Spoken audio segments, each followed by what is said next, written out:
Okay, so why did I leave the first position, my foot in the door position in the legal field, which was that of a legal secretary slash legal receptionist slash file clerk, errand runner, gopher, you name it, I was doing it, okay? There was one paralegal in the law firm, I was not it. So I was running to get people drinks, you name it. I bought snacks for the law firm. Well, I wanted to move into a paralegal position.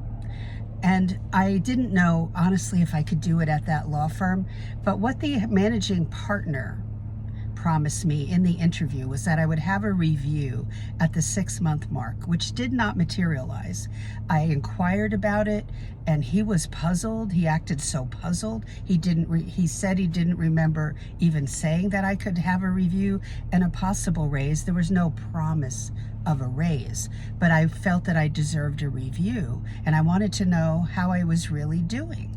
Even though the paralegal was always telling me, you're doing a bang-up job, I wanted to hear it from the attorneys. Were they happy?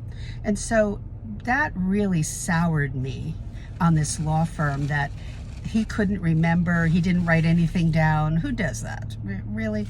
So at the 7-month mark, I decided it was time to go, and I started looking around.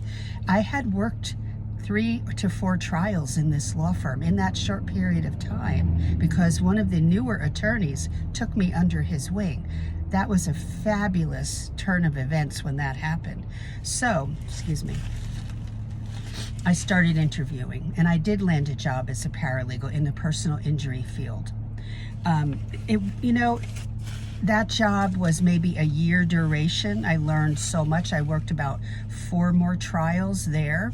And then I moved into a different field of law, different area of law, with the attorney, and the attorney that took me under his wing from the first law firm, who went out on his own and established his own law firm. We worked really well together. So you never know what's going to happen. Keep your mind open. Be flexible. That managing partner in the first law firm reneged and went back on his word for a review. And I just couldn't, I felt that they would go back on their word for other things, that I couldn't trust them. And so I wanted to work with someone who was going to work with me well and would stand by their word. Okay, and I found that in the attorney from the first law firm that I worked with in all those trials. So you never know what's going to happen.